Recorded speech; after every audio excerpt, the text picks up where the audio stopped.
साकेत दिल्ली में कोरोना महामारी में जान गंवाने वाले वकीलों को बार काउंसिल की तरफ से आर्थिक मदद का ऐलान किया गया है। जो वकील बार काउंसिल के मेंबर थे, उन वकीलों के परिजनों को 2 लाख रुपए की आर्थिक सहायता और 2 साल तक 10,000 रुपए महीने दिए जाएंगे। साकेत कोर्ट बार काउंसिल के सचिव धीर सिंह ने बताया कि बार काउंसिल ऑफ दिल्ली की मीटिंग में अहम फैसला लिया गया कि इस काम में कोई देरी नहीं की जाएगी।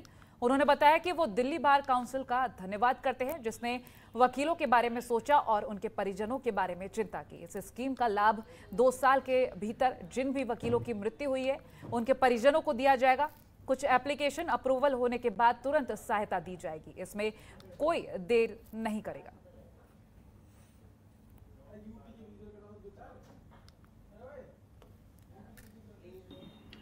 देखिए, कल बार काउंसिल ऑफ दिल्ली की मीटिंग हुई जिसके अंदर बड़ा महत्वपूर्ण फैसला लिया गया कि कोविड या विदाउट कोविड जो एडवोकेट कोई भी एक्सपायर हुए हैं, जो पिछले 1 साल, 1.5 साल, 2 साल, 3 साल में एक्सपायर हुए हैं, उनको एक मुश्त 2 लाख रुपए दिए जाएंगे और उनके परिवार को 10,000 रुपये पर मंथ 2 साल तक दिए जाएंगे।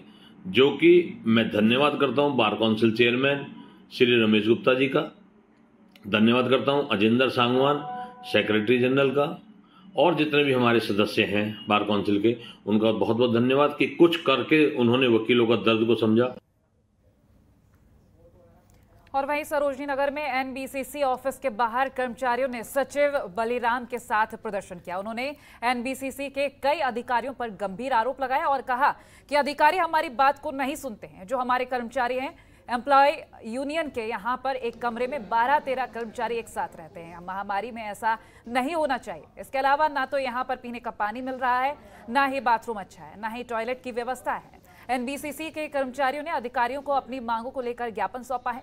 इतना ही नहीं, एनबीसीसी के कई अधिकारियों पर राजनीति और काम में देरी को लेकर भी कई गंभीर आरोप लगाए गए हैं।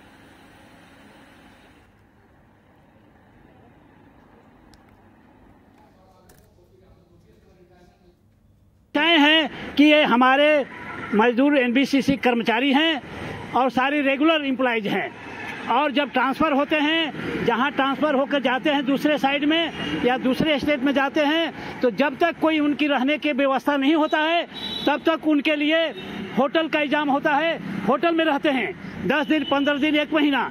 जब व्यवस्था साइड में हो जाता है, इसके बाद वहाँ होटल छोड़कर फिर साइड में आते हैं। लेकिन दुर्भाग्य की बात है कि आपने आज देखा यहाँ पर कि इस तरह से एक छोटे से कमरा में, जो कि सोशल डिफेंस भी नहीं रख सकता है, वहाँ इस तरह से भेड़िया धसान जैसे एक भेड़ी एक दूसरे भेड़ी के साथ चढ़ के बैठ के सट के बैठती है, उस तरह से किया जाता है। श्रमिकों ने हमारे कंप्लेंट आई थी कि यहाँ पे पानी की पीने की व्यवस्था और खाने पीने की व्यवस्था, बैठने की व्यवस्था, कोई चेयर नहीं है, कुछ भी नहीं है।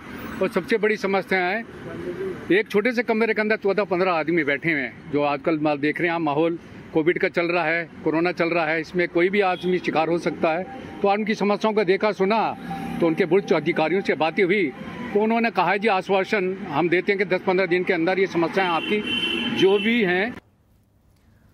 और वहीं देश भर में बुधवार को सावन तीज का त्योहार मनाया गया। बड़े धूमधाम से ये त्योहार मनाया। दिल्ली में भी हरियाली तीज का धूमधाम से त्योहार मनाया गया। और वहीं दिल्ली के ककरौला महिला पार्क में बीजेपी महिला मोर्चा ने हरियाली तीज उत्सव मनाया। इस तीज उत्सव में मुख्य रूप से महिला मोर्चा की राष्ट्रीय उपाध्यक्ष पूजा मिश्रा मौजूद रही। और वहीं बदरपुर के हरिनगर में दर्जनों महिलाओं ने चौखन वाटिका में विधि विधान से हरियाली तीज का त्योहार मनाया। बता दें कि अपने पति की लंबी उम्र की कामना के लिए महिलाएं हरियाली तीज का व्रत रखती हैं। फिलहाल ये 2 तस्वीरें देख रहे हैं। 2 तस्वीरों में आप देख सकते हैं हरियाली तीज पर महिलाएं तरह तरह के कार्यक्रमों में शामिल हो रही हैं। डांडिया खेलना, झूला झूलना और नाच गाना ये देखा जा सकता है।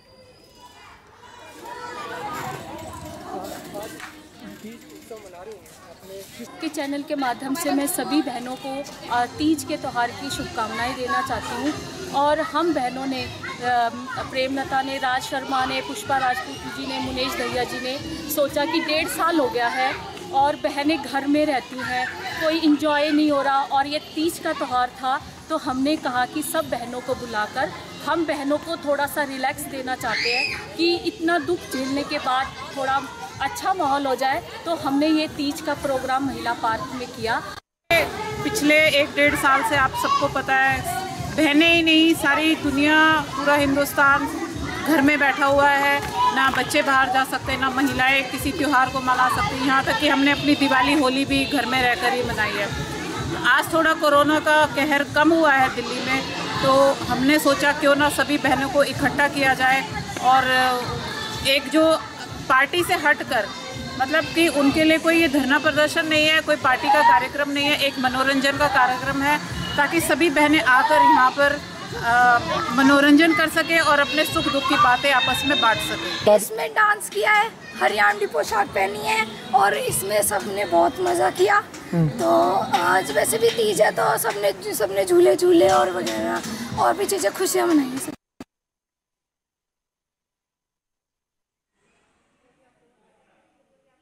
तीज का त्यौहार सभी सुहागनों के लिए बहुत महत्व माना जाता है इसके लिए, और सभी इसको धूमधाम से मनाते हैं। और बहुत से लोग इसमें तीज के त्यौहार में सुबह पूजा उपासना करते हैं अपने पति की लंबी उम्र के लिए, कि पति की आयु लंबी हो। इसमें सभी सुहागनें कोई हरी साड़ियाँ, कोई लाल साड़ियाँ और यानी रंग बिरंगी साड़ियाँ पहन के इस त्यौहार को मनाती हैं। खुशियों का पर्व है, झूला झूलती हैं, यानी सब बहुत ही मस्ती करते हैं। ये सुहागनों का एक त्यौहार होता है जो सभी स्त्री अपने पति के लिए, लंबी उम्र के लिए और अपने घर में खुशहाली के लिए इस त्यौहार को आयोजित करती है। इसमें औरतें पूर्ण रूप से 16 श्रृंगार करती है, चूड़ियाँ पहनती है, मेहंदी लगाती है और झूला झूलती है और घर में अच्छे अच्छे पकवान बनाती हैं, जिससे हमारे घर में सुख समृद्धि आए। और यही होता है कि इस बहाने से औरतें अपना एक अच्छा उत्साह सभी औरतों के साथ में मिलकर एक प्रोग्राम ऑर्गेनाइज करती हैं। फिलहाल हमारे इस खास बुलेटिन में इतना ही। खबरों के लिए देखते रहिए जनतंत्र टीवी। नमस्कार। खबरों के निष्पक्ष विश्लेषण के लिए सब्सक्राइब करें Jantantra TV and press the bell icon. Never miss any update.